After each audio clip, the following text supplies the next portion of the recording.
बच्चों, आज हम व्याकरण की एक बहुत ही महत्वपूर्ण टॉपिक पर पढ़ने जा रहे हैं, विषय पर पढ़ने जा रहे हैं और वो है संधि। संधि आप लोगों ने पहले भी इससे पढ़ा हुआ है। आज इसके बारे में थोड़ा एक्सप्लेन करके उसका डिटेल तरीके से देखते हैं। पहला तो कि संधि दो वर्णों के मेल को संधि कहते हैं। ये संधि मतलब जुड़ना होता है। जैसे इसमें देखिए देवालय, यहाँ पर देव जोड़ आलय। यहाँ आपको जैसा कि पता है कि व्यंजन में हमेशा उसमें स्वर जुड़ा रहता है, तो यहाँ पर अ जुड़ा हुआ है, तो ये वाला अ जुड़ा है और ये इधर से आया आ। तो यहाँ पर जब ये दोनों जुड़कर एक होते हैं, जब मिलकर दोनों एक बनते हैं, जैसे होगा ये देवालय, तो ये जो जुड़कर बनता है ये संधि कहलाता है। ये पढ़ेंगे आज हम लोग। संधि के तीन भेद होते हैं: स्वर संधि, व्यंजन संधि और विसर्ग संधि। आज हम स्वर संधि के बारे में पढ़ेंगे। इसके 6 भेद होते हैं। स्वर संधि की जैसा नाम से ही पता चल रहा है, स्वरों का योग। यहाँ पर अगर दो स्वरों के मेल से जो विकार उत्पन्न होता है, जो परिवर्तन होता है, उसे स्वर संधि कहते हैं। स्वर संधि के 5 भेद होते हैं। जैसे देखिए दीर्घ संधि, गुण संधि, वृद्धि संधि, यण संधि और अयाधि संधि। आज ये पांचों के बारे में ही हम पढ़ेंगे। जिसमें पहला है देखिए दीर्घ संधि। दीर्घ संधि देखिए, जब समान स्वर मिलकर दीर्घ हो जाते हैं तो उसे दीर्घ संधि कहते हैं। जैसा कि नाम से ही पता है, दीर्घ मतलब बड़ा होता है।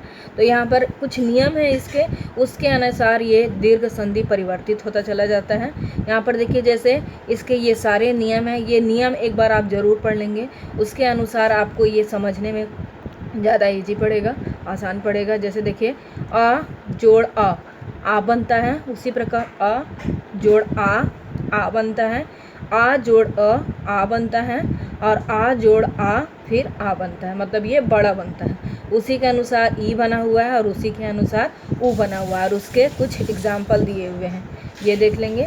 उसके बाद हमारा दूसरा संधि है गुण संधि। गुण संधि में देखिए आ का मेल हस्व, हस्व मतलब छोटा होता है, हस्व या दीर्घ ई उ या री से हो तो क्रमशः ए ओ और अर हो जाते हैं, तब वह गुण संधि कहलाती है।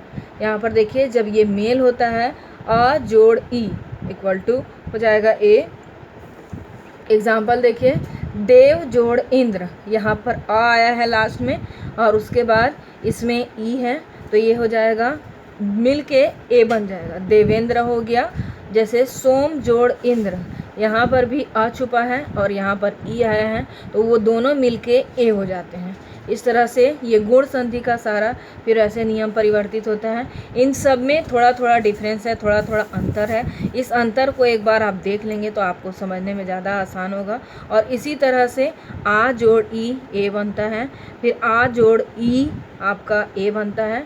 फिर अगला पेज में देखेंगे, यहाँ पर अ जोड़ उ इक्वल टू ओ बनेगा और बाकी उसी के तरह से परिवर्तित होता जाएगा और उसी के अनुसार आपका एग्जाम्पल दिया हुआ है। जैसे यहाँ पर एक देखिए लंका जोड़ ईस, तो यहाँ पर आ आया आपका और उसके बाद इसमें ई है, ठीक है, तो ये लंकेश हो गया। ये आपका ये आ जोड़ ई का एग्जाम्पल था जो ए बनता है। जैसे इसमें नेक्स्ट वाला देखिए आ जोड़ उ इक्वल टू ओ बनेगा, तो लोक जोड़ उक्ति, यहाँ पर अ छिपा हुआ है और यहाँ पर उ आया, तो ये बन गया ओ में परिवर्तित हो गया। उसके अनुसार ये गुण संधि है। अगला है आपका वृद्धि संधि। वृद्धि संधि भी उसी के अनुसार कुछ नियम के साथ है। जब आ का मेल ए से हो तो ए हो जाता है और जब आ का मेल ओ या औ से हो तो अ हो जाता है, तब इसे वृद्धि संधि कहते हैं। जैसे देखिए जो बताया है लाइन, उसके अनुसार अ और ए जुड़ता है। याद रखेंगे पहले उधर अ और ई जुड़ता था तो ए बनता था, अ और क्या बोलते हैं कुछ परिवर्तन था, उस सेम वही नहीं होगा, ये थोड़ा सा डिफरेंस रहेगा। यहाँ पर अ और ए जोड़ के ए बना हुआ है, ये पहले ऐसा नहीं था। जैसे एक जोड़ एक, यहाँ पर देखिए आ जुड़ा हुआ है, आ छिपा हुआ है और यहाँ पर ए है, तो ये एकैक हो जाएगा, ए की मात्रा लग जाएगा। उसी के अनुसार ये फिर नियम है और उसी के अनुसार आपका एग्जाम्पल उदाहरण दिया हुआ है। उसके बाद है नेक्स्ट यण संधि। यण संधि में जब ई, उ और री का मेल किसी अन्य असमान स्वर से हो तो ई का य, उ का व और री का र हो जाता है, तब उसे यण संधि कहते हैं। फिर अब अगला ये थोड़ा डिफरेंट है, ई और आ जुड़ता है। पहले आप देखे थे कि दीर्घ संधि में आ और ई जुड़ा था तो फिर आ बन गया था। अब यहाँ देखिए उल्टा किया हुआ है, पहले ई आएगा और जोड़ आ आएगा तो ये य बनेगा, फिर ई और आ तो यहाँ पर या जुड़ेगा और इसी के अनुसार एग्जाम्पल दिया हुआ है आपका। जैसे यदि जोड़ अपि, यदि जोड़ अपि में देखिए यहाँ पे छोटी ई है और जोड़ आ दिया हुआ है तो ये यद्यपि हो गया, यह में परिवर्तित हो गया और उसी के अनुसार फिर ये सारा नियम है। उसके बाद यहाँ पर देखिए आप यण संधि जो देख रहे थे उसी का आगे यहाँ पर एग्जाम्पल दिया हुआ है और ये नियम के अनुसार ही सारा परिवर्तित होता चला गया है।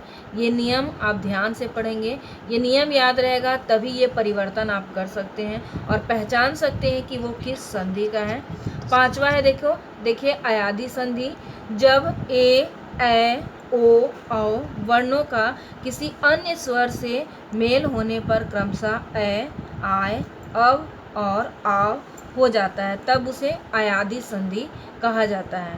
पहले हम लोग पढ़े थे जो आ और ए जुड़ा हुआ था वो यण संधि में आप अभी पढ़े थे और अब यहाँ दूसरा देखिए उसी का अब पहले ए आ जाएगा और उसके बाद आ आएगा तो ये चेंज हो जाएगा अय में।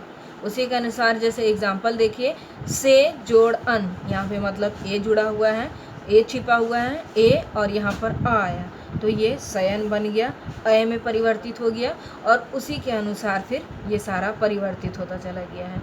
ये बस थोड़े से ध्यान से आप इसे आसानी से समझ सकते हैं। अब आज हम संधि के बारे में देखें, अब अगले वीडियो में इसके अभ्यास वगैरह देखेंगे। यहाँ आप एक बार संधि को ज़रूर पढ़ें ताकि आप उसे समझने में और उसे बनाने में आसानी हो सके। धन्यवाद।